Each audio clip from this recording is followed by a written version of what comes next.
Welcome to The Pound Perspective, presented by Nate Dogg Sports, a podcast based around discussions and debates about recent football, basketball, baseball, and MMA events. Now, here's your host, Nate Dogg. And welcome back to The Pound Perspective. We are finally back, y'all. It has been a minute, but we are here. And I got my boy Red here on the Zoom. How we doing, man? I'm good, man. What's up with you? I'm doing good, bro. Glad to be back. Yes, sir. Yes, sir. It's been a minute, obviously, where this is a little different, not in person, but we're going to make this work on Zoom like we did doing on the College Kings podcast. If you haven't checked that out as well, me and CDM have been doing a college football podcast for the past couple weeks now. So we've been doing that on Zoom, and we're doing this on Zoom. So we're going to make it work. You doing good today, bro? Oh, yeah. Oh, yeah. All right, let's talk some freaking NFL because it's NFL season time. That's our big sport on this podcast, and NBA as well, but that's obviously a couple months down the line. It's starting literally a week from today, feels like. A week from tomorrow. Actually, a week from today once this drops tomorrow on Sunday.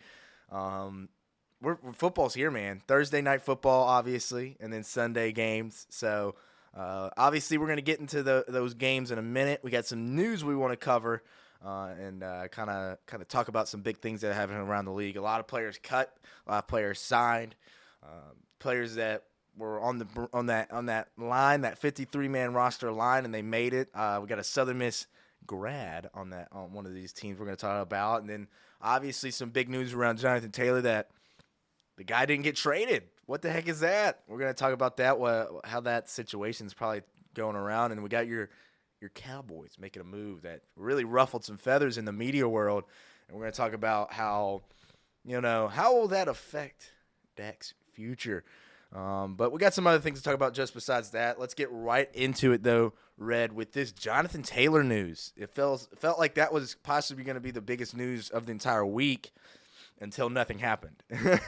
And yeah, it was kind of shocking for a lot of people, I think, to not see that move happen. So, just give me your thoughts on the overall, this whole thing with Jonathan Taylor. How can you request a trade and then not get traded and then just come back and everything be normal, man? Well, there's just no way it's going to be normal. Yeah, right. It's basically like, hey, I'm here to do this. We can, kind of like when like two people get a divorce, but they're like, all right, man, we still got a kid.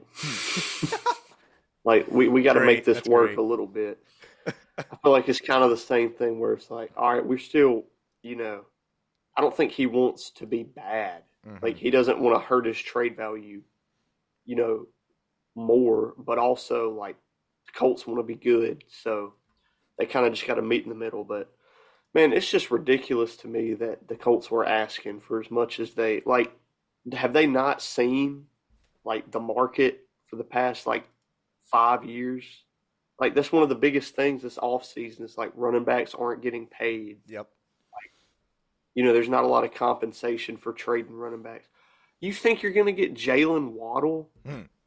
Christian I don't know if you Wilkins. saw that, but apparently they asked for Jalen Waddle. I saw they asked for Christian Wilkins, too.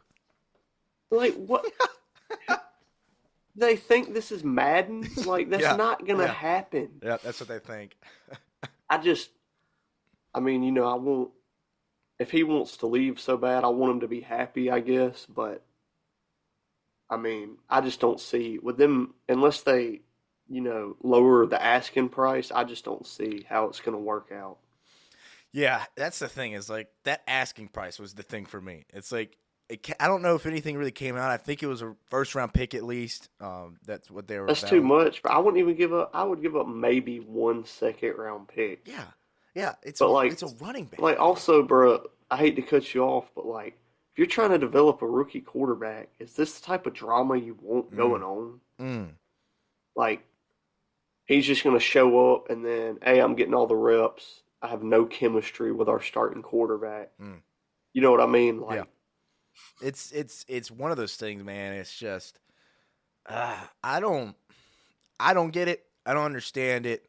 Honestly, on both sides, it's like from the franchise's standpoint, you're out here overvaluing your guy. I know he was the best running back in the league in 2020 going into last season. I get that. He was special the year before. No one's questioning what he can do on a football field. It's the reality of that running back position that is so prevalent now. When you talk about it, it's this whole market issue. It's not like this is new. It's been happening for the past couple seasons. We've talked about that in other pods, and I personally have no idea how it's going to work. How do you a player comes to you wanting to request a trade, you immediately say we're not trading him, and then you give them the permission to seek trades, and then you say, okay, no, we can't. We're not doing that.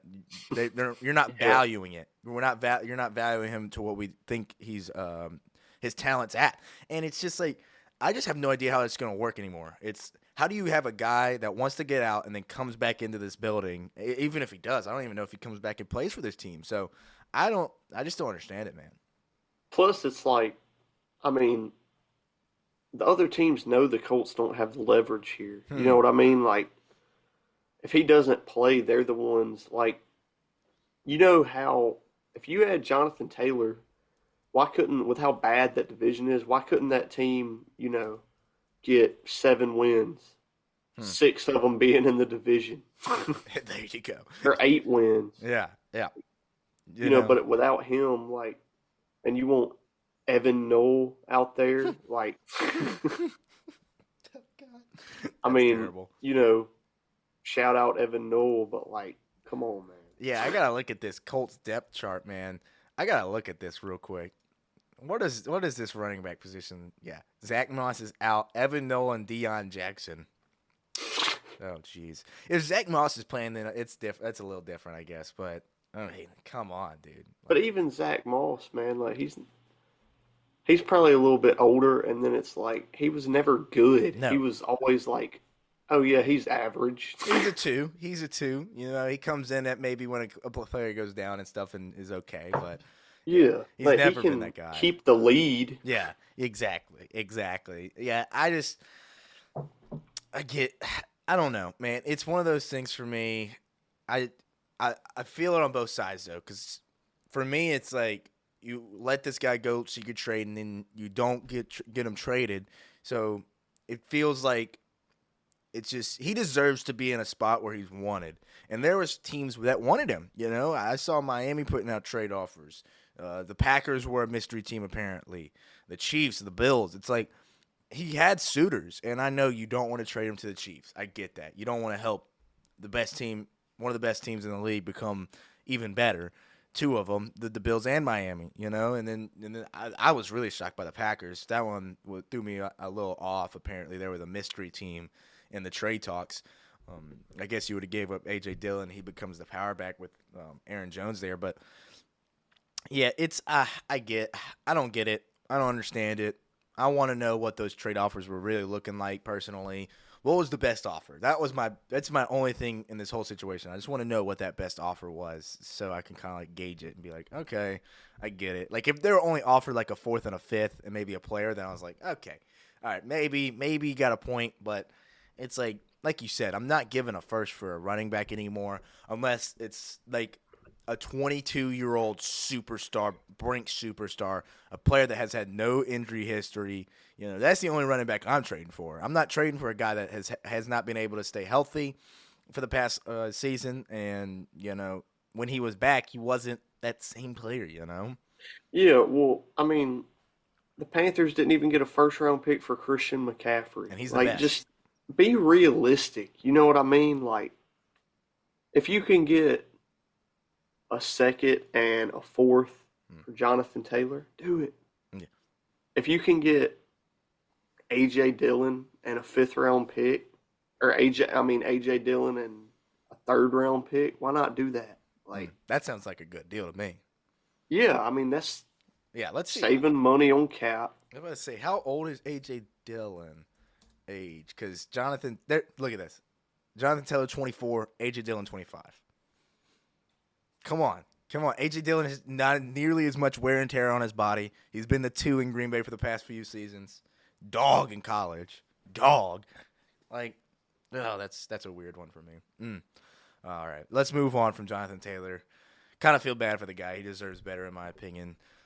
Let's move on to your Cowboys. They made a move. We haven't been able to talk about it. It's been a minute. It's been a minute, actually, since our fantasy draft. It's happened. So let's actually do it on this pod. Let's talk about it a little bit more in depth. The Cowboys traded for Trey Lance. It was for a 4th-round pick, right? Yeah. 4th-round pick for Trey Lance. I'll let you start this one off. It's your team.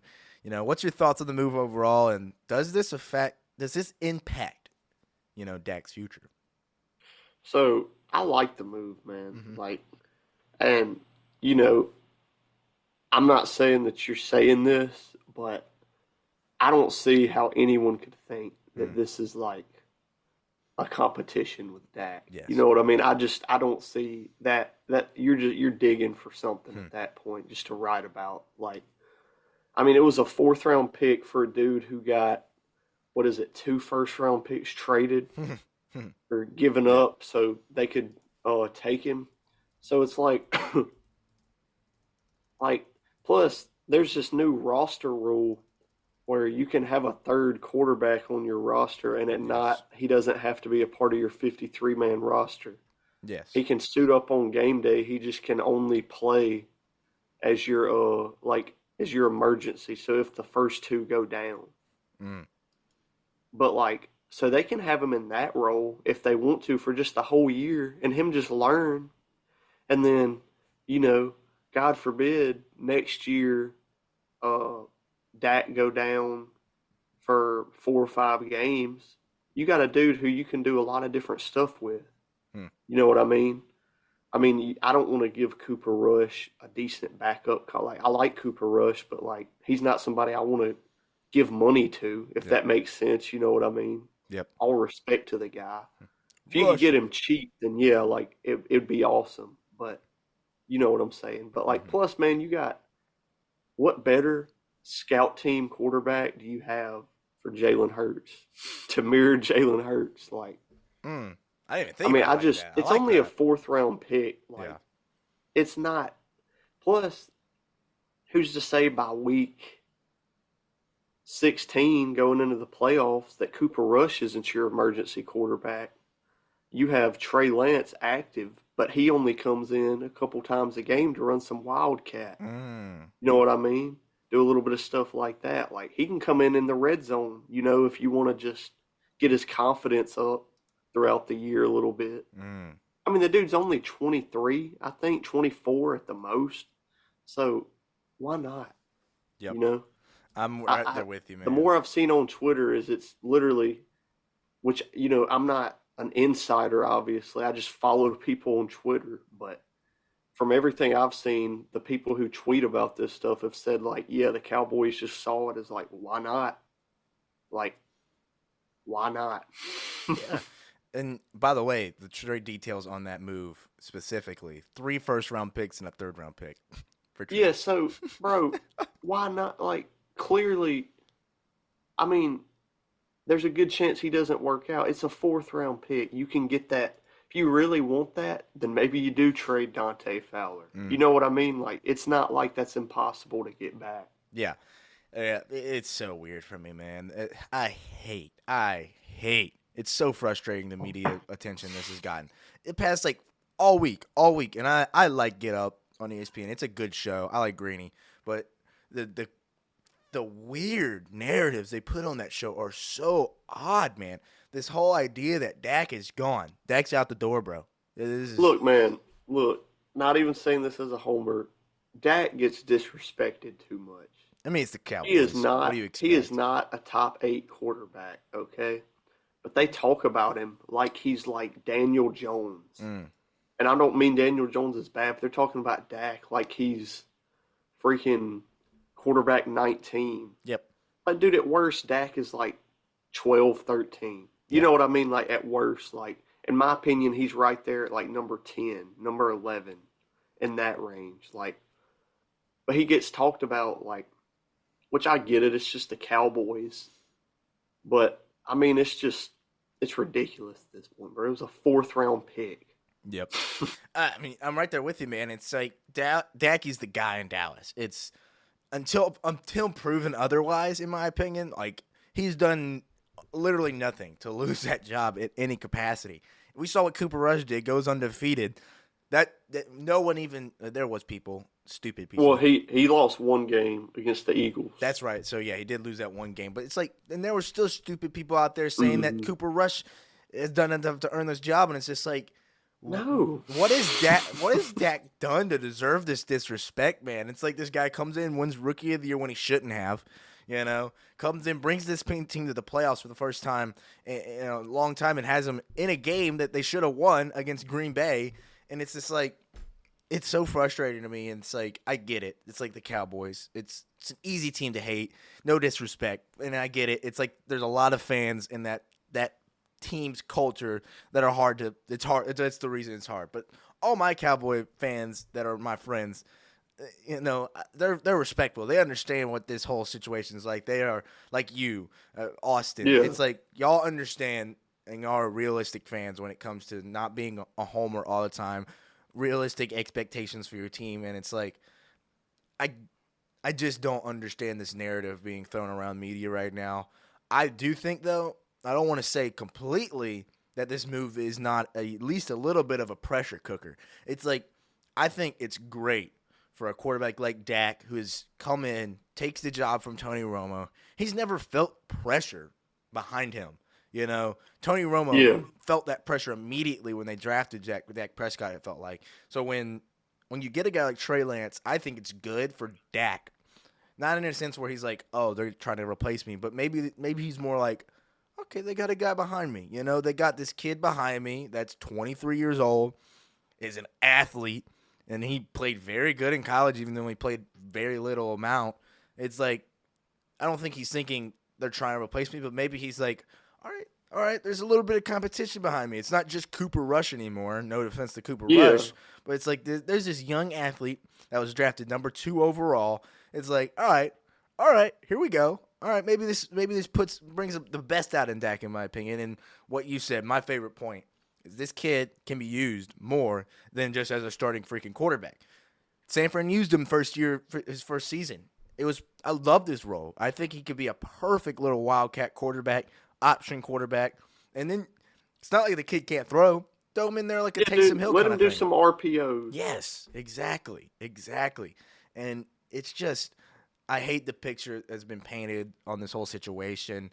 It's like, it doesn't make sense. I think it's smart. I think it's a great idea. Who's to say that Cooper Rush is not quarterback 2 for right now, like you said? It's like, he knows the system. Cooper Rush is without a doubt gonna be quarterback 2 for at least like first 10 weeks of the season. Exactly. And it's like, maybe when you get to like week 15, obviously no one's wishing this, but injuries are a reality. And it's like, all right, maybe he gets down and things happen. It's a reality in this sport where we've seen quarterbacks go down, a kid comes in and balls out, takes the job. I don't think that's a situation like this. But it's nice to have a 23-year-old athlete of a quarterback behind Dak. Maybe at week 15, you'd lose him for the last 3 weeks of the season. He comes in and just, you know, holds the ship from, you know, sinking. You know, maybe he can do that for this team. And my only thing is just, once again, I hate this whole entire narrative being pushed around. It's obviously, I get it. Like I said, it's the Cowboys. They're going to push any narrative they can on this team to make them look worse than they actually are. There's a lot of haters out there, but I don't get it, you know. And it's also one of these things where it's like, why are we doing this to Trey Lance? You know, this kid's had the craziest expectations on his back from day one being drafted number 2, when we can all agree he shouldn't have been drafted number 2. Everyone saw the talent, but he only played 17 games in college, you know. It's like this expectations that have been put on him from day one, and then he goes to the Cowboys, and now they're saying he's the next heir apparent to take this job. It's like, let's just slow down on this kid. Let's slow down a little bit and just say, all right, let's let him just kind of develop behind Dak. Let's see what he can do in this offense. Maybe throw him in there every now and then. And you know, just let him be a backup quarterback for a little bit, for God's sakes. He's had this dang pressure on him to be the guy in San Francisco when he wasn't even equipped to be the guy. So I like the move for Dallas. I want to say that. I think is a smart move. It's one of those moves where, like you said, why not? Why not go get Yeah. a good backup quarterback that And can then do next things? year, look, give this dude literally, literally next season, give him 70% of the preseason snaps at Yes. quarterback. Just because Yes. he needs to play. That's the main thing. Is like he's got so much raw potential.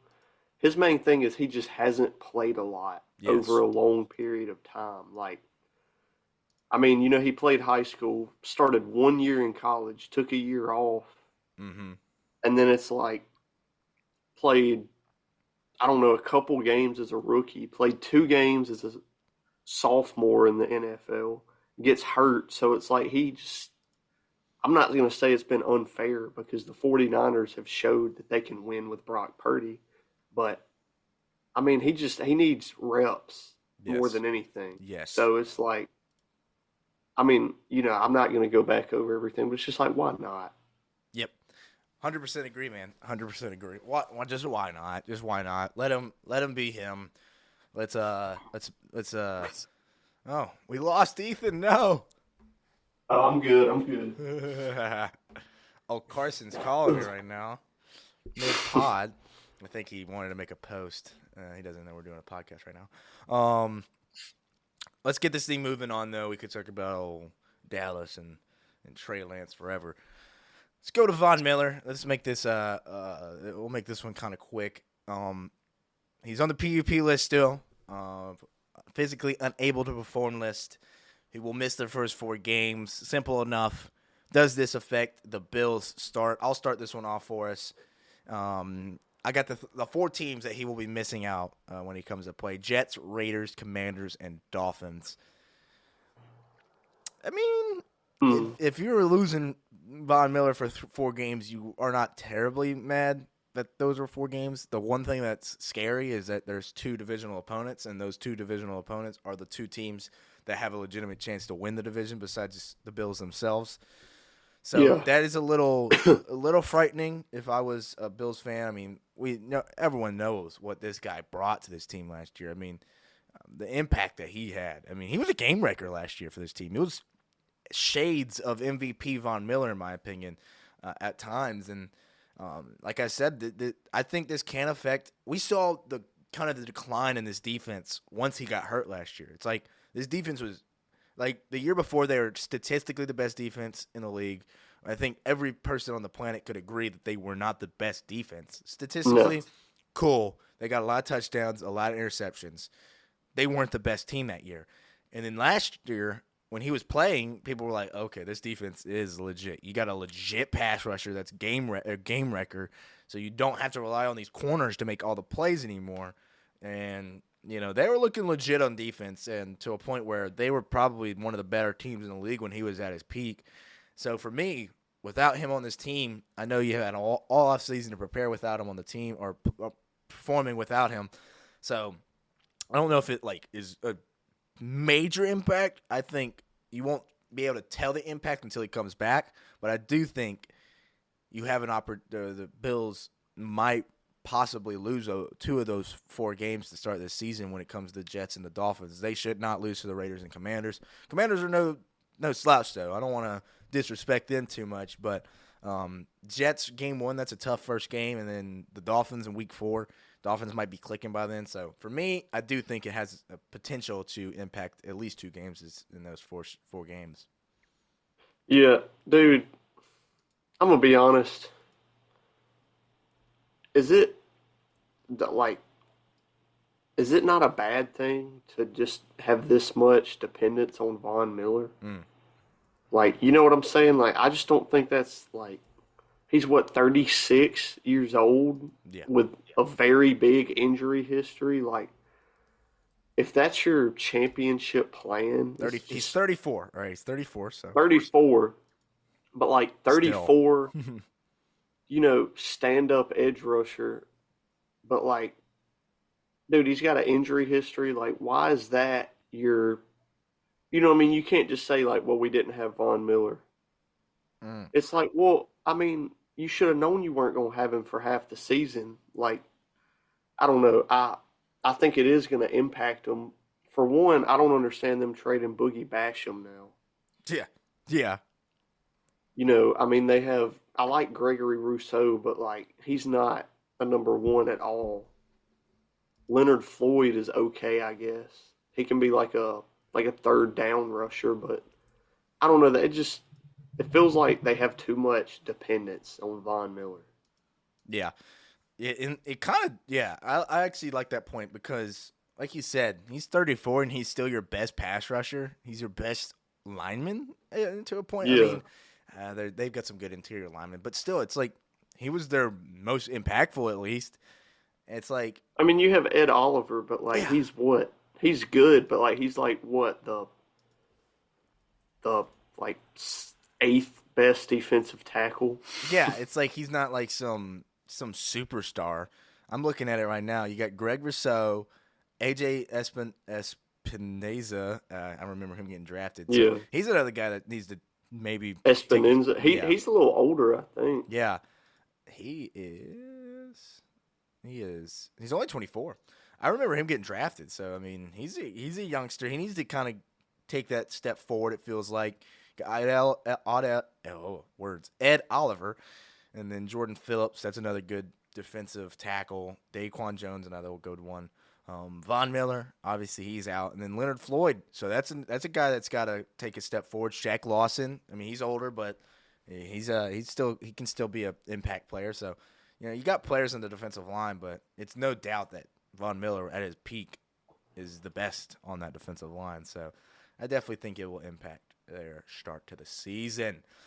Let's go through this one. This one's another PUP player. Kyler Murray. He's out for the first 4 games at least. It feels like he might not play at all this year. And the weird thing, we talked about it in the fantasy draft. We're kind of happy for the guy. Colt McCoy gets cut. What? No. Yep. What the heck? This guy had an opportunity to take the reins, and now people are wondering, does this mean they're tanking for Caleb? What do you think on that narrative, Ethan? Well, look, man, I don't like Jonathan Gannon. He's just cheesy as hell. You know what I mean? I'm got Madden 24 pulled up. I'm probably gonna play it for a minute after this and Fire him. Man. I'm just replaced him. I'm already got it set up. I'm doing a franchise as the Cardinals. Screw that guy. But dude, I'm not saying him, but even what I just said, I don't think a coach in the NFL is going to just openly tank. Like that's just, I don't see how you could. I think the front office and GM can talk about tanking and basically set up the coach to have to tank. You know what I mean? But I think that he's still trying to win every game. But I think this is basically the front office, saying, yeah, we're essentially just tanking. Like, I mean, first of all, we didn't even talk about this. Trey Lance for a 4th, Josh Dobbs for a 5th. Think about it like that and tell me if that Trey Lance move wasn't just for – it clearly was just for nothing if you think about it in that term. Like, Josh Dobbs for a 5th, man. Honestly, I hope Clayton Tune gets in. I mean, look, I like Josh Dobbs. He's a veteran, but he's at least gotten his moment a couple times. Yes. Let Clayton Tune get in there. Hey, it's Clayton Tune season, baby. That's what I was about to say. It's time for him to come in and prove that he is an NFL talent. I think, honestly, Dobbs is going to start, I think, day one. Hey, let's throw him in there. Dobbs starts, playing like Dobbs. He's terrible. He's not a great player. Don't want to disrespect him or nothing, but, kind of doesn't show talent. You got this rookie behind him. Hey, throw him in there. Don't be surprised if this kid comes in and shows he's got NFL skills, man. That's what I'm saying. Yeah, why didn't they trade for Trey Lance? That's a really good. That's I guess interdivision. It's hard to trade in division. Yeah, but I mean, I don't know. I guess they didn't want to give up any draft capital really much. True. I mean, I know they gave up a 5th, but the goal in tanking, I guess, is to not. But yeah. You want to kind of keep as many picks as possible. But man, even though like we need to get off of Trey Lance, but like that'd be the perfect situation. Just not trying to win. You can just get so many reps and just mess up, and it'd be okay. Yep. That's the type of situation he needs to be in. Dang right, bro. Dang right. But yeah, this is basically them being like, yeah, Caleb Williams, go ahead and start looking for apartments. Like if Get ready, bro. if you Put sign those up job for a lease applications before Christmas, you'll save a lot of money. It's basically what they're saying. Oh man, that's funny. All right, let's move on from this guy. Cardinals are going to be terrible this year. We all know that. All right, let's give a little bit of a shout out though. We'll make this kind of quick and get to these picks. Jason Brownlee, Southern Miss Golden Eagle, makes the 53-man roster. For the New York Jets, you gotta love it. You gotta kind of admire the guy's grit and determination to make the league undrafted still. And he's in I want to highlight this: a receiver room with Garrett Wilson, McCole Hardman, Alan Lazard, Randall Cobb, Xavier Gibson, and Irvin Charles. You got a lot of talent around you to learn from, and it's kind of cool to see him make it over some of these kids. That are on waivers and in free agency now. When it comes to receivers, there's a lot of talent out there, and for him to make that roster, it's like impressive, But I think we could all agree though, watching him last season, we saw the NFL skill set. We saw what the NFL scouts would be like. Okay, this kid's got some major skills on the outside, big body, long arms, big hands. Has jumping ability, has legitimate decent speed, for the NFL, for an NFL receiver, especially at his size. So we all saw it. There was things that were a little weird, he wasn't a perfect route runner, I would say, but he's just gritty. Like, He's just I don't know, man. He'll get in the mud. Yeah, dude, exactly. And he's just got that NFL receiver body, man. It's just. He had a lot of attributes that those NFL scouts like, so just kind of wanted to shout him out. Good player. Oh, yeah. I mean, just being real quick, I think he's in a great situation because, for one, Aaron Rodgers has a lot of say. So I'm sure this was partially due to them having some good chemistry in camp. Dude, they had some highlights, man. That's cool to see. Oh, yeah. But also, like, Brownlee's playing special teams. I'm not gonna say he didn't win the spot, but Corey Davis retiring he was probably so excited. Yeah, he's probably like, let's go. But he's the wide receiver 5, maybe 6. Like, dude, play special teams. You're not gonna be needed on offense. You might finish with like 10, 20 catches max. Not really be a piece in the offense. And the next year, he can come out and honestly compete for, like, the number 4 receiver job and then, be a 30-catch guy who's, actually, like, getting plays called for him and is actually making, like, an impact. And, people look at stuff like that and think, like, oh, that guy sucks. Yeah. Like, people who are, like, average fans that just think if you don't put up 1,000 yards – but it's like, dude, this dude was undrafted and runs a 4.6. Yeah. And, like, isn't, 6'5", 220. Like, he's a very average build. So it's like, if you can start off next season as a wide receiver 4 and, after this year get you a decent little contract, like, dude, that's a win. Easily. Easily, man. Easily. It's just... undrafted, it's so cool to see, these kids get an opportunity. Kids, he's older than me. These guys get an opportunity, and, it's cool. It's just cool. Everyone was rooting for him back home, and for him to actually make the team. He had so many highlights, man. That one-handed catch was awesome. The fade to the back of the end zone where he beat Sauce, even though I think he face masked him. Yeah. It was it's just cool. It's just cool to see him actually get that opportunity. Like you said, things happen where you kind of in your favor. So just wanted to highlight old Jason Brownlee. Golden Eagle, well deserved. Let's get to these rapid fire game picks. NFL, we got week 1. We're gonna go through all these games rapid fire. Not gonna stay here too long. Try and keep these games to about a minute to 2 minutes each. and get out of here and, get this podcast uploaded for tomorrow, like we said, Sunday. So let's go through it, man. Thursday Night Football, game 1 of this week. What a game, too. Chiefs versus Lions. Chiefs are a 6.5-point favorite, over-under at 54. Red, what do you think? Got any game points on this and a score prediction for us? Man, look, I like the Lions.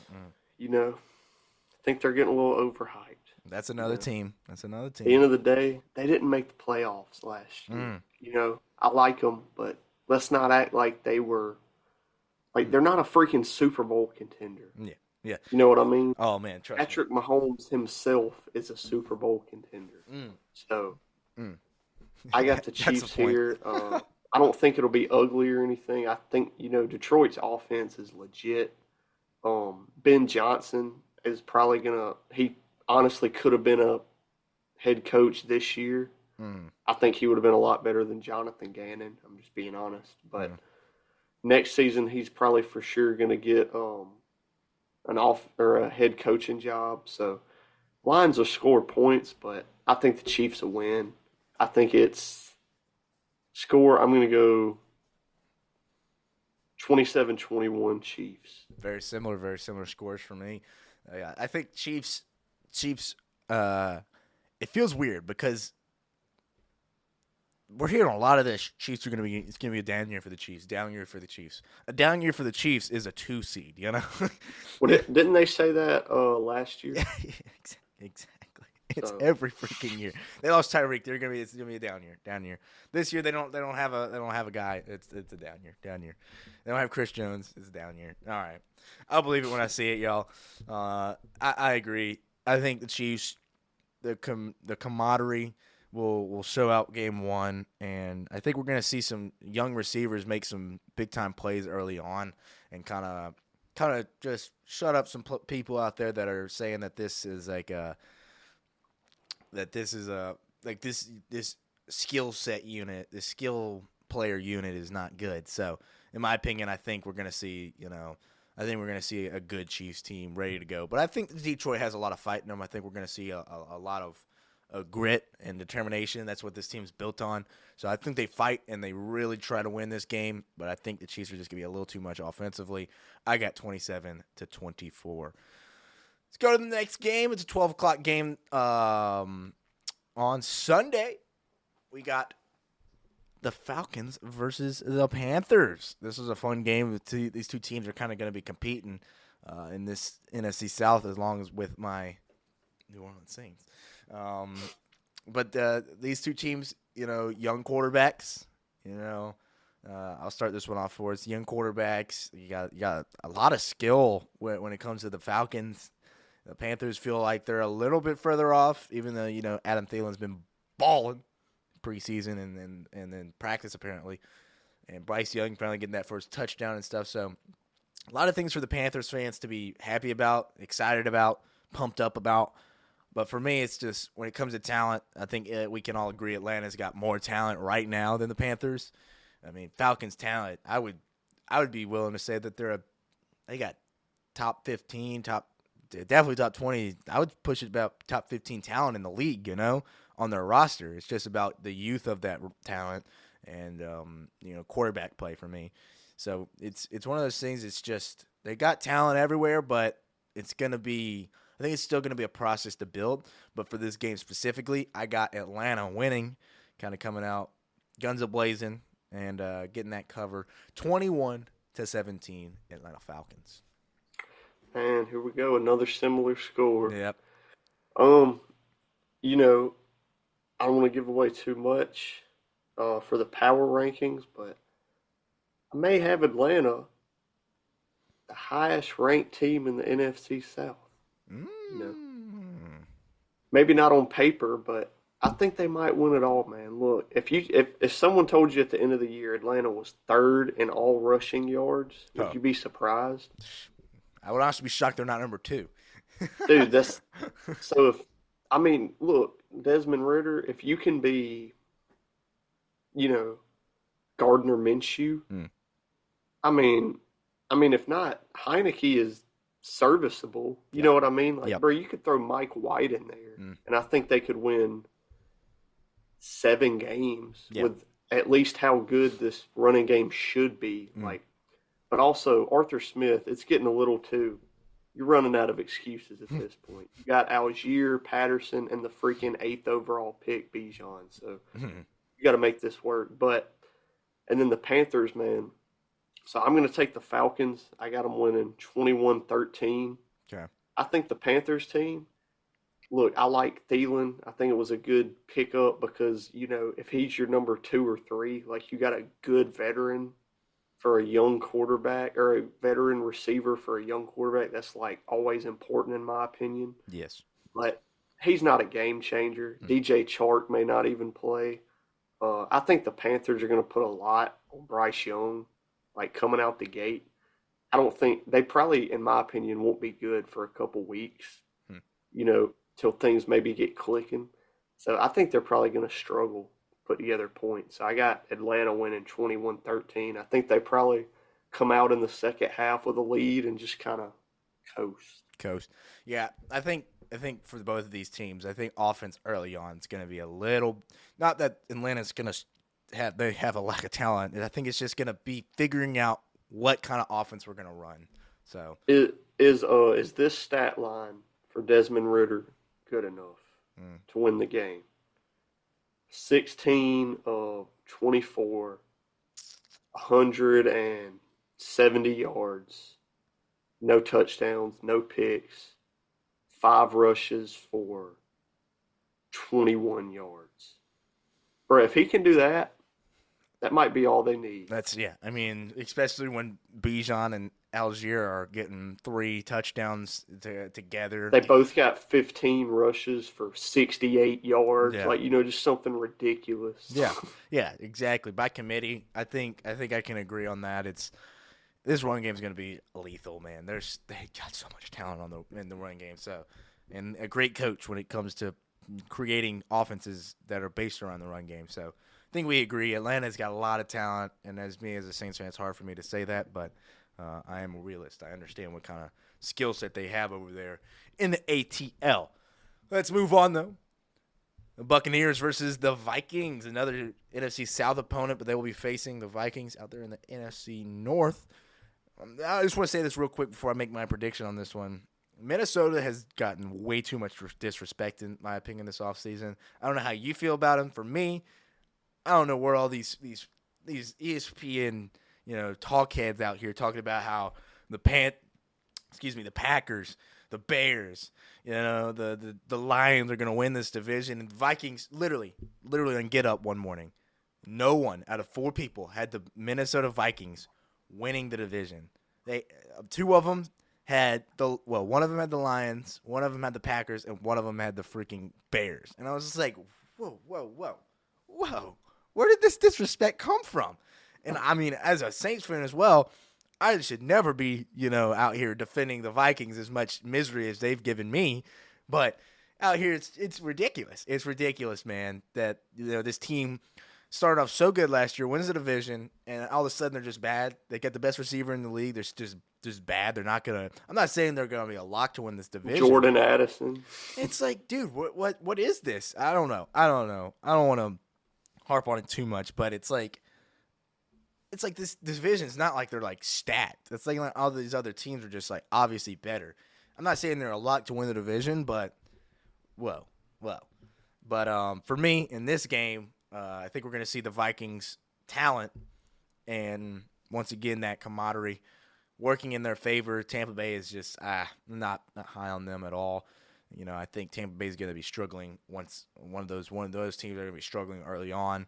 I think they're going to be struggling on defense and offense personally. And I think Vikings come out and make a statement win 31-16. Man, I like it. So, you know, I mean, to me, the Vikings, they're just kind of there. Like, I don't know. I don't take them that seriously, if that makes sense. Like, I do think they've been disrespected because I easily think, though, I'm not going to say it's a lock because I think that division is one of the closest divisions. Mm-hmm. But, I mean, they should be favored to win that division. Like, I don't – if they're not, I just don't get it. At least 1 out of 4 people should pick the Vikings, in my opinion. Yeah, I just don't think that they're a contender, really. Yeah, no, I'm not saying that either. And, the Bucks, I don't think they're really – if they are trying to win, I don't really get it. But, man, look. Taking the Buccaneers in this one. You're wild, bro. You're so taking crazy. The Buccaneers. You're in this crazy, one. man. After my spiel, you're gonna still pick that starry ass team. Baker's gonna come out slinging. Look, the Buccaneers don't have a good defense. Don't have a great offense.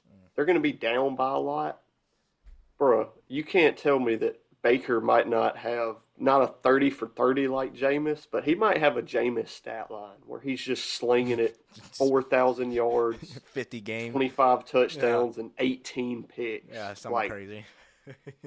Dude, if you told me Tampa Bay wins this game because Minnesota comes out and has, say Madison is slow, Kirk throws a pick,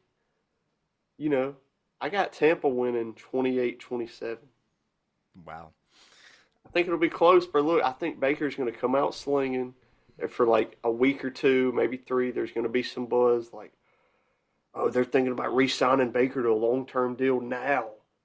He could be the future. Todd Bowles loves Baker Mayfield. And then by like week 10, they're going to be talking about putting in Kyle Trask and seeing what he's got, seeing if they can salvage the season.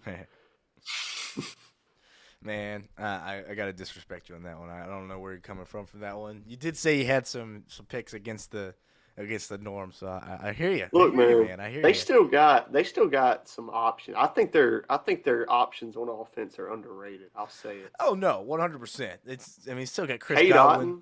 Cade Otton.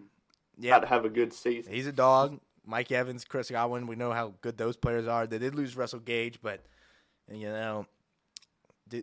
who's their running back? Ronald Jones? Rashad White. So that kid, he's been kind of waiting for his moment. So I don't know. I hear you though. I hear you, man. I hear you. Let's move on. Bengals versus Browns. This is a very hard game to pick for a lot of people out there, and this one's gonna be a fun one. I think it's at the Browns. Let me see. Yeah, at Browns. This is a 12:00 kickoff. Cincinnati is a 2-point favorite. Red, what you got in this one? Man, I like Cincinnati here. Cincinnati, honestly, it's kind of crazy. They're projected at 11.5 wins. That's their over and under. That's a little high, in my opinion. Like, that's maybe putting a little bit too much. 11's hard to get to, man. But I think they win this game. I do think the Browns have they might have a top 5 roster in the league, in my opinion. It's just they still got so many unprovens, but if everything goes right, that roster is so good. But I think either way, Deshaun Watson, I don't think he's going to if he finishes the year good, that wouldn't surprise me. If he's 80% of himself by the end of the year and, they're a wild card team, like, okay. I don't think he's going to start off very, very good. He may not be terrible, but I think he'll look maybe average for a little bit. I got the Bengals winning. I think it'll be somewhat of a close game just because of the Browns' defense. I got it 23-17, but it may not be as close as it looks. Yeah, I'm with you. The Browns' talent is just it's eye-popping when you look at their roster. I follow them on Instagram, and they posted their roster, and I was like, geez, they got talent everywhere, man. It's literally every position they've got good players, and it's I think it's one of those things where I think it's going to take a couple games, a couple weeks in the season to mesh. It's a new team, a lot of new talent. Deshaun Watson is trying to get back to that former self of just this absolute star almost in this league when it comes to quarterback play, and so I think for me it's just Cincinnati once again. They're a team. They've been here. They know each other, man. They got a lot of talent still, and I just think that team being together for so much longer is going to benefit them early on this season. So I got Cincinnati as well. Joe Burrow's back. It'd be different if Joe Burrow wasn't back, but yeah, it's early on, I think Cincinnati will just be a better team. So I get Cincinnati. I don't think this score, I completely agree with you when it comes to the defensive play for Cleveland. I think that they're going to be a big part of them kind of surviving early on this season while this offense kind of figures out what they're doing. But for this first game, I got Cincinnati kind of dialing in, and offense looks good, 27-21. All right, let's get to the Jags versus Colts interdivision matchup. I'll start us off here. Jacksonville, 4.5-point favorites. This one's a fun one. I think Jacksonville comes out and guns a-blazing. I think the Colts, just look like the youngest team in the league. I think they look like that team. I think they might have a lot of mistakes. I think it's just for me, Jaguars have something to prove this year. They know they have to win this division. They're the best team in this division. They have to win this division. That's what they feel like, in my opinion. So I think right now, Jags come out. Offense looks good. Defense is stern, and they win this game 28-17 for me. I like it. I'll keep it short and sweet. I think the Colts are going to struggle at first. They're not really in a position to compete. The Jags, man, they're returning a lot of starters. They ended last year very strong. Arguably a top 5 quarterback in the league already. And, if you just go off projection and where he ended last season. He's so good, man. I'm not going to say I agree with that. I think he will definitely be by the end of this year. But, I got the Jags winning. I don't think it'll be close. I got them winning 28-13. Yeah. Yep, I like that pick.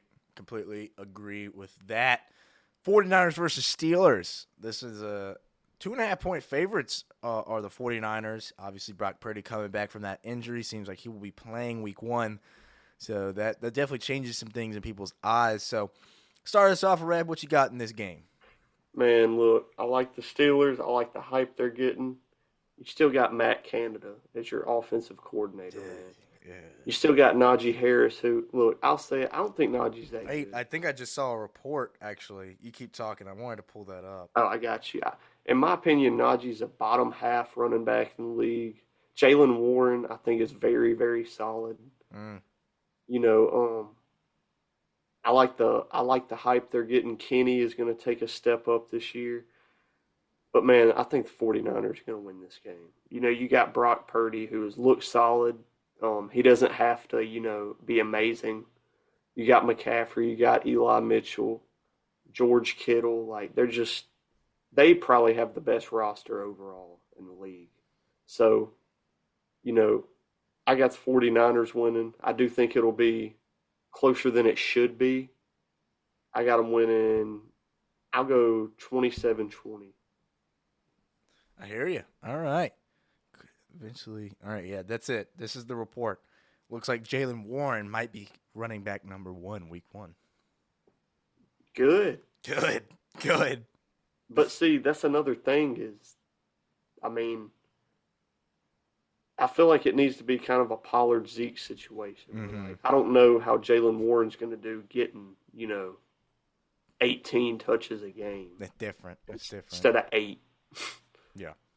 Yeah, it is different. It's a bigger role it's hard to foreshadow, I guess, when it comes to he was a star in college, but it's different in the NFL. A lot of carries, that wear and tear on your body, the tread on the tires. So you made your wild pick, though. I'm making my wild pick. I think the Steelers come out and make a statement win. That defense is. I think they're going to come out ready. And I think the 49ers offense is going to, even though they got the talent, unreal talent, just ridiculous talent. Everyone knows that. For me, it's just, I just don't know if I see the perfection that we saw late last season with Brock Purdy. It's just, there's going to be some hiccups in these first few games, I think. And I think the Steelers are going to capitalize on some things. Because, when TJ's out there, it's a game changer. for any team, a player like that. So I think it's a defensive battle. I think when it comes to these two defenses facing off against each other, wow, that's going to be fun. That's going to be fun. So much talent on both sides. Fred Warner, TJ Watt. I mean, two of the best in the world. Nick Bosa. I mean, come on. It's so fun. You got to love it. This is old school football defenses. These two defenses legitimately could be the two best in the league at the end of the season. Obviously, you got some other ones like the Jets and the Cowboys and stuff, but I think the Steelers I just got the Steelers, man, in this one. I got a weird gut feeling on this one. So I got Steelers pulling this one off 23-21. I like it. I like it. All right. Let's go to the next game. Saints versus Titans. Who dat, baby? Let's go. Who dat? Titans, first game for the Saints. I'll start us off on this one. I do not love this as a first game of the season. The Titans, if they're known for anything, they are ready. Talent-wise, you could say whatever you want, but they're going to be ready. Vrabel is going to have that team ready for week 1. Always. They're always going to be ready. And the Saints are notorious for they're not slow out of the gates, they're just sloppy, I guess you could say. And it's just when, like last season, when Jameis Winston comes in, the Saints should never have won that first game of the season against the Falcons. Falcons were beating them bad, and then Jameis comes in, gets 2 late scores, and they win the game. It was one of those things where it's just like, oh, man. Oh, all right, Jameis. Watching Jameis do that and play terrible for 3 quarters and come in that 4th quarter and win the game, it was false hope. It was complete false hope for Saints fans to watch him like, oh, yeah, this guy can win games for us. Let's go. This one is hard for me because, like I said, the Titans are going to be ready. Saints, I want to see clean football. I don't need to see Derek Carr hitting the 50, 60-yard bombs to Chris Olave week 1. I don't need that. That's not what I need. Another false hope, watching Jameis Winston do what he did against the Green Bay Packers 2 years ago. It's like these first games, I don't need that. I don't need this false hope. I just need a clean game where everything feels like it's working. Defense looks good. Offense looks efficient. That's all I need. I don't need a 40, 30-point game for the Saints. I just need them to come out ready, clean football. I think that we see that. So I got the Saints winning. I think it's going to be an entertaining game. I got an entertaining game, 24-16. Yeah. I picked the Saints on this one, dude. I almost went with the Titans. It's hard not to pick the Titans, bro. Well, dude, I mean, they were 8-3 last year and then just had maybe the most injuries I've ever seen happen at one time, basically. And then they finished the season, not very good. I don't remember their exact record, but I know that they did not. I think they only won one of their last 7. They freaking started Josh Dobbs, who had been in there for 3 days. You know what I mean? Yep. So, but the Saints, 7-10. So, yeah. So that I guess they weren't 8-3. They were. I think it was were they 5-3 then? Yeah, 5-3, 6-2, or something like that. Yeah, but the Saints, man, I like the Saints. I don't know. I don't like Dennis Allen, his offense, man. I love his defense, but it's like you said, I think it'll take 2 or 3 weeks. I mean, you don't have Alvin Kamara. What role is Mike Thomas really playing? I think Olave's got to be the number 1. Oh, there's no doubt about that. Thomas has got to be your 3rd down guy. You're dependable, get a first down receiver. Put him in that 2 slot. I mean, the two role. That's a perfect 2 to have, But, man, I'll take the Saints on this one. But, dude, the Titans, if they came out and started 4-3 this year, I wouldn't be shocked at all. Tannehill kind of gets disrespected, I think. I think he's right up there with or he's right behind a Kirk Cousins. You know what I mean? Yeah. So I'll take the Saints on this one. I do think it'll be closer than people think.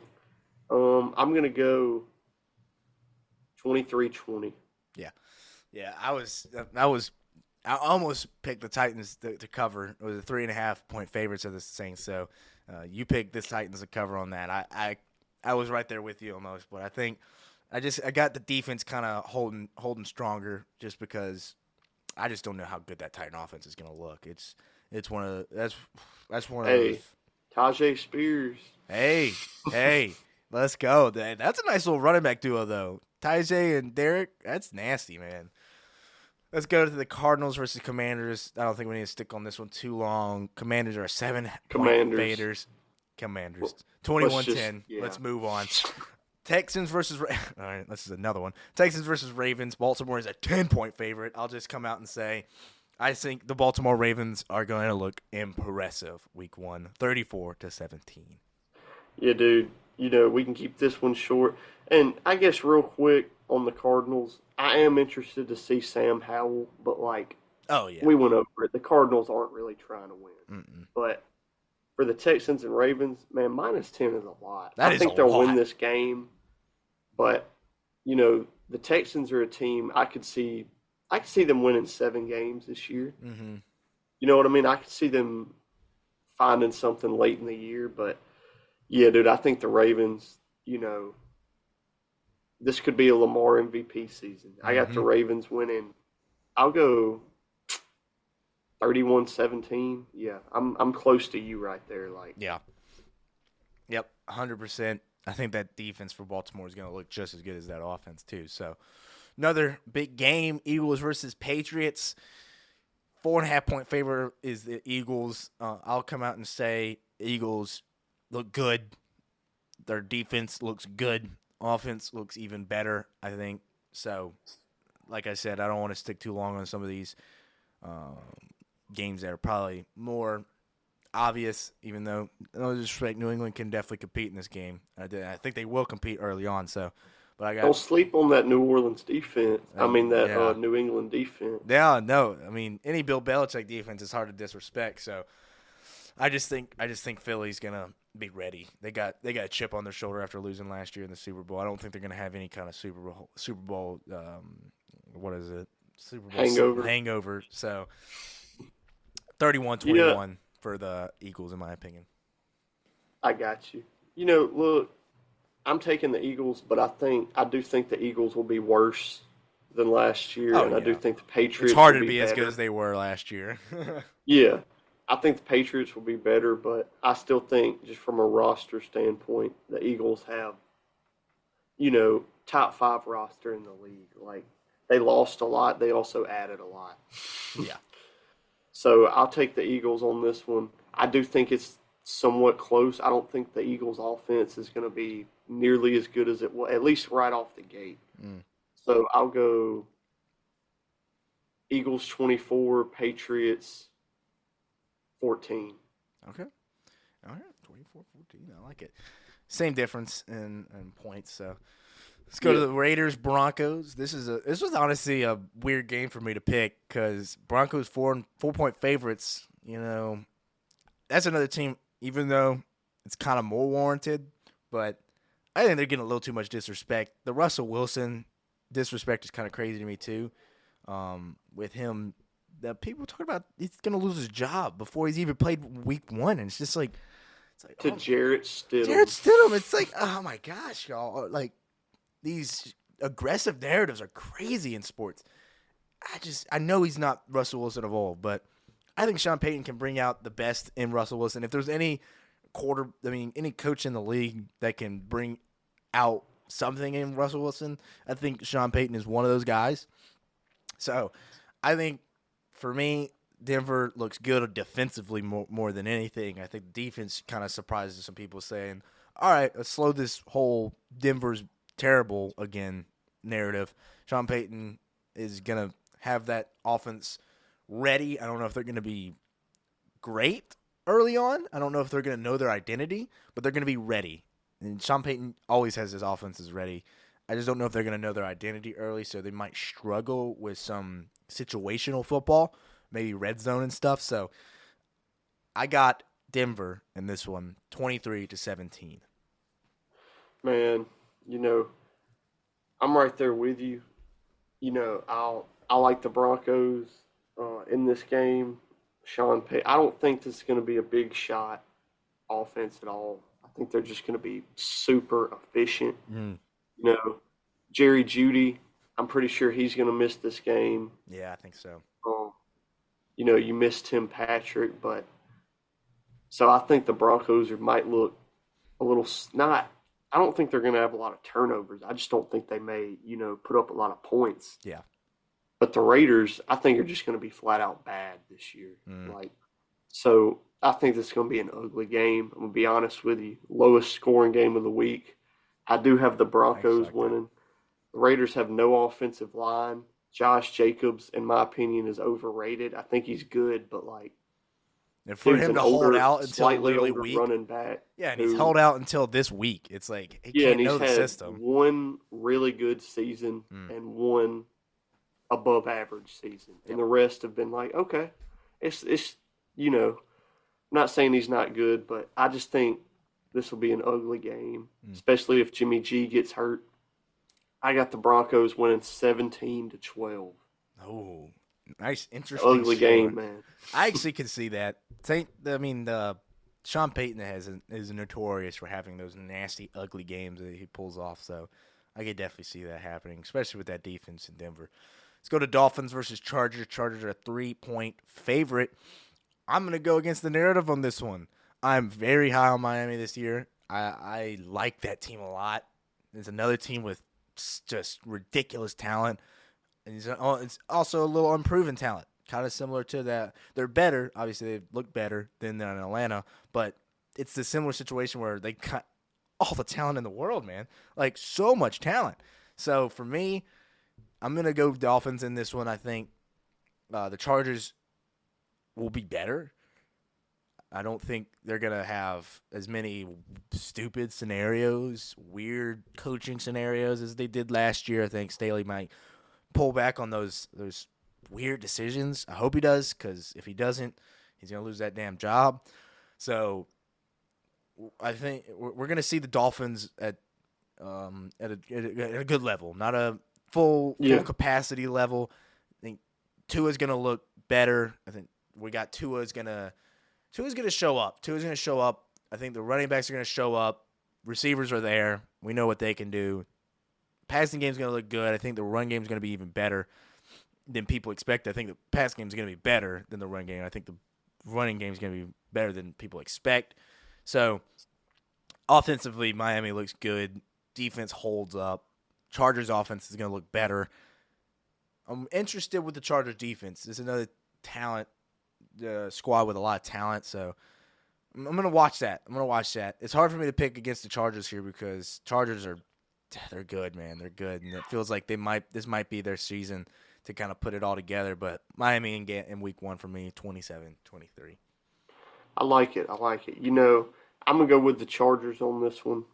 I just think Justin Herbert, you know, he'll be not number 1, number 2 in the MVP race.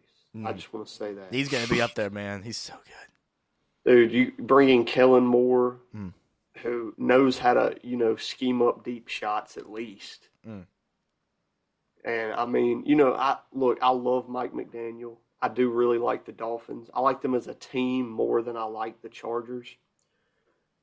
And I think Mike McDaniel is going to be, already is maybe, but is going to be one of the best coaches in the league. He's a little too trigger happy right now. You know what I mean? That Bradley Chubb trade was kind of bad.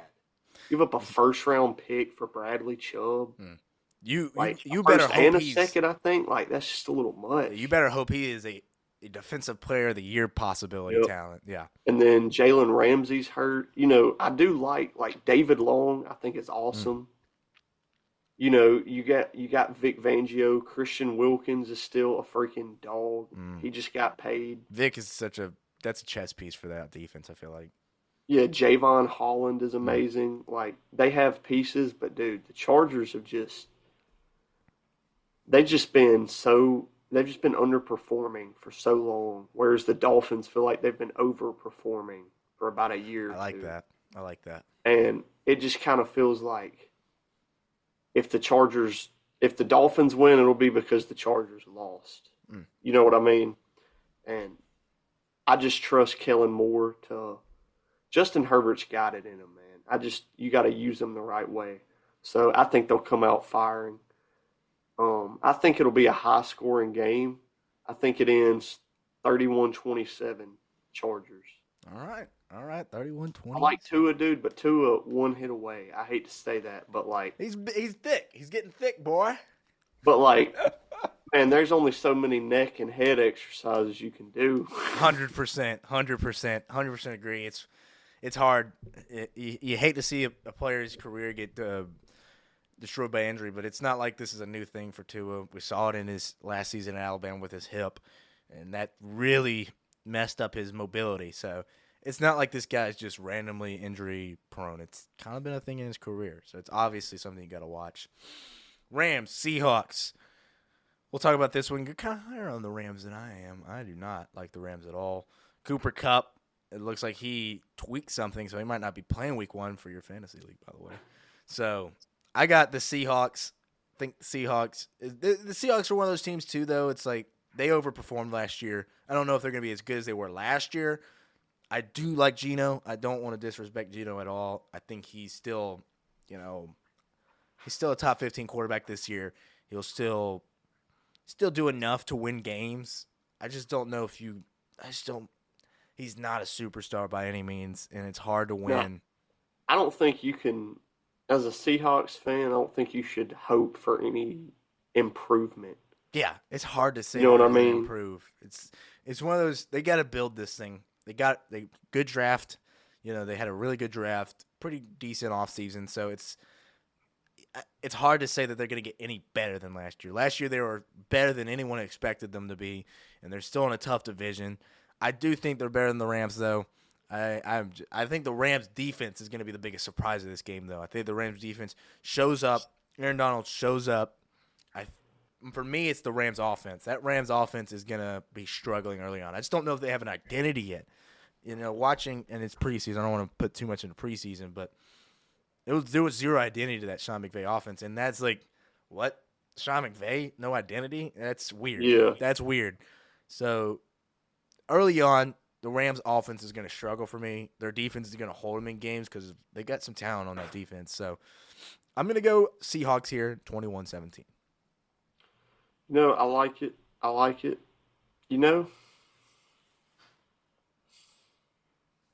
I really want to take the Rams, man. Let's go this guy. If Cooper Kupp was 100%, I would take the Rams. I would maybe even lean into that too if Cooper Kupp was fully healthy.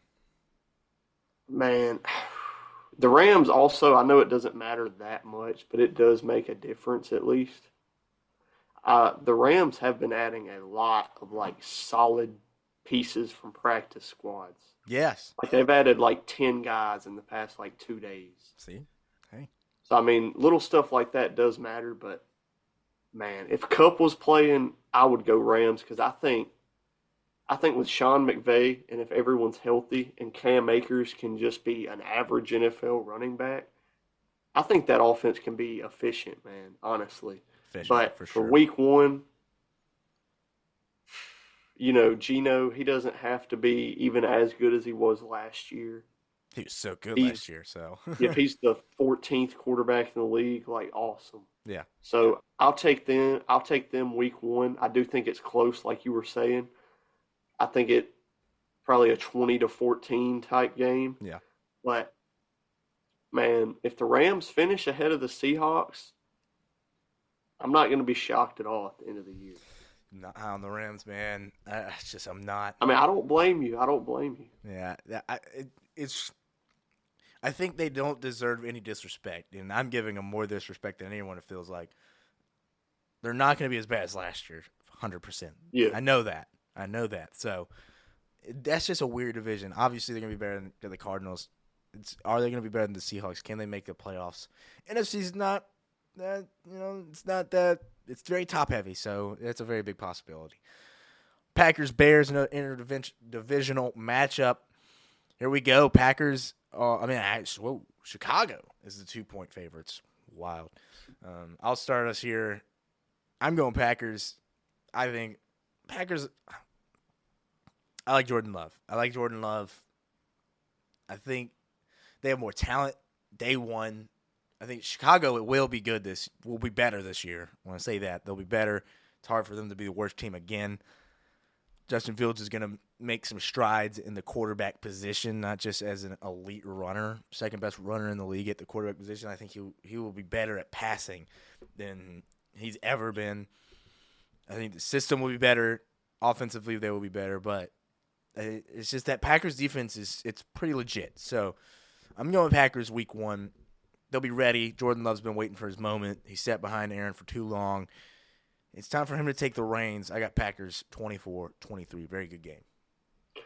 Dude, I like it. Yeah, I'm with you. I got the Packers on this one. Look, for Chicago, I think they'll be a lot better than last year. It's like you were saying, Justin Fields is going to take a lot of steps as a passer, but I don't think people need to get ahead of themselves and act like a lot of steps for him isn't still going to make him a bottom half of the league passer. Like, this dude was bad at passing the ball last year. Yes. Like, he didn't even – I mean, if he can get to 200 yards a game, like, that is a drastic improvement, and that would still place you, like, 30th in the league. You know what I mean? So, I definitely think he'll be a lot better. DJ Moore, we've talked about him for – we can say it now for years on this damn podcast. Like, that dude's been disrespected his entire time in the league, him and Terry McLaurin, just for not having quarterbacks.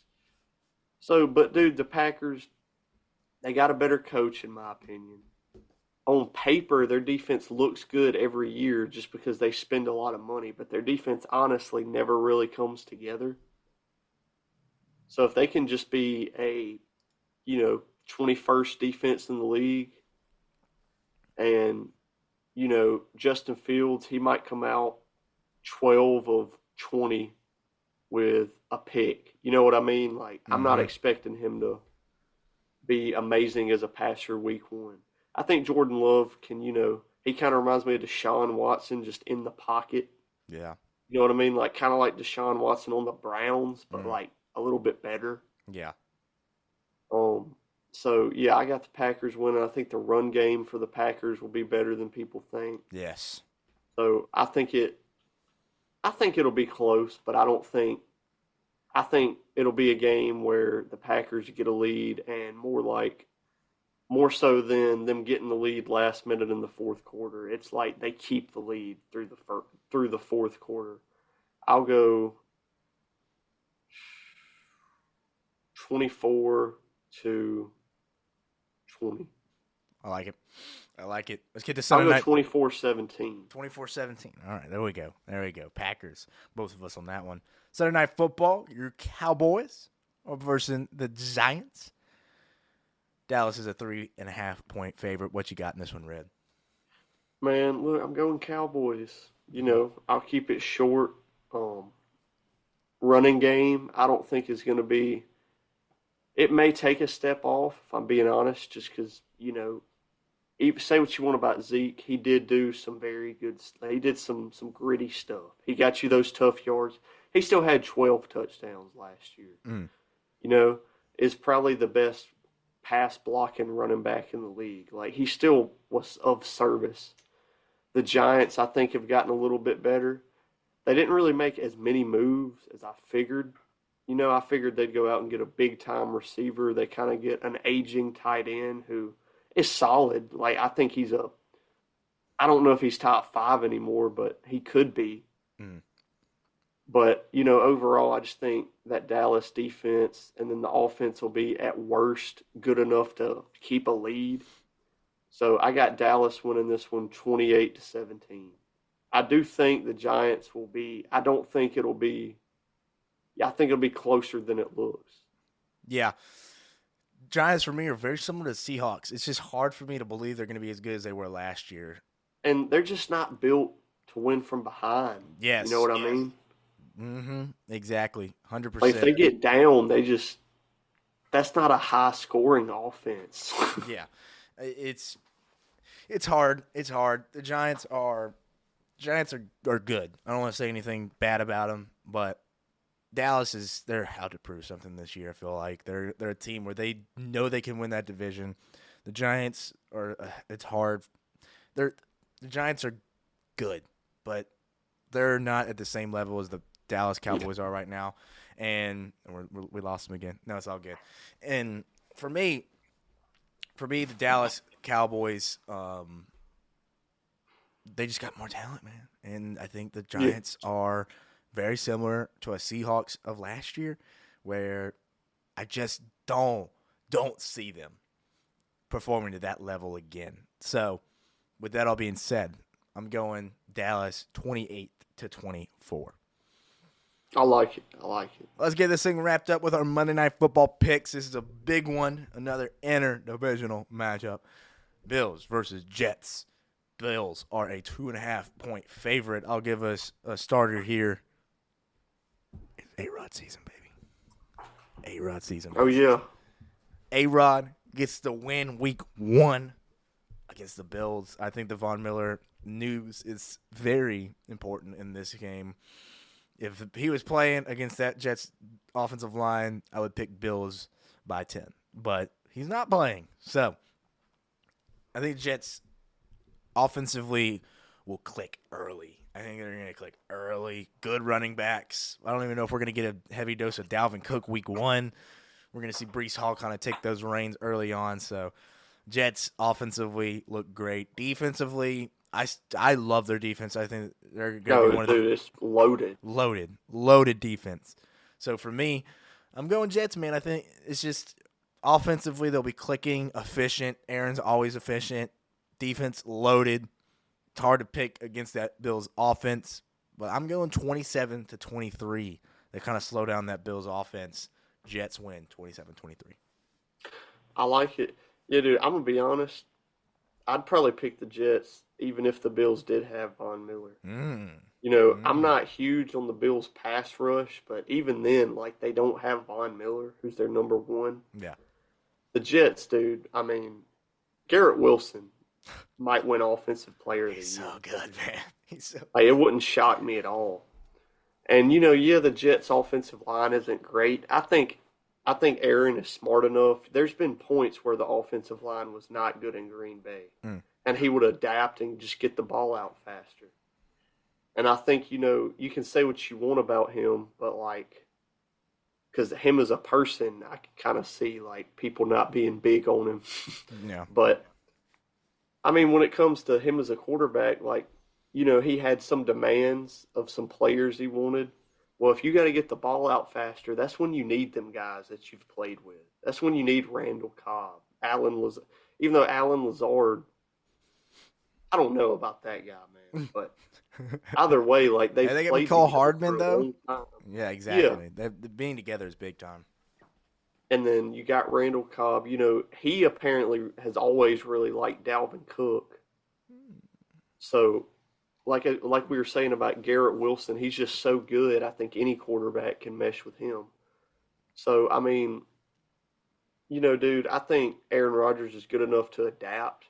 I think the Jets' defense is just unreal.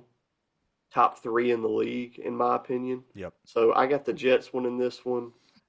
I don't think the Bills struggle, but I don't think their offense, I don't think they really got better anywhere since last year, besides maybe running back.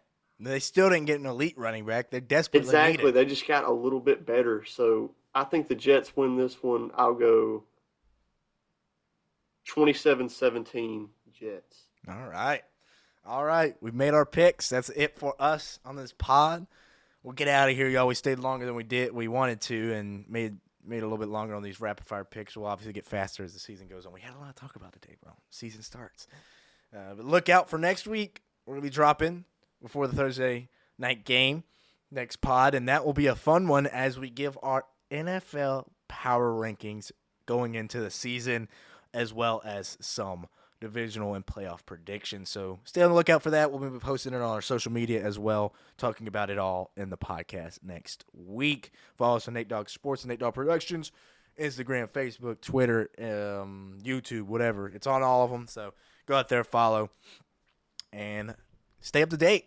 We're going to be trying to pump out as much content as possible, as well as College Kings. Thank you, Red, as once again being on this pod, brother. Yes, sir. Yes, sir. All right, let's get out of here. Thank y'all once again for listening to The Pound Perspective, presented by Dogg Sports. Thanks again for listening to The Pound Perspective, a breath of fresh sports.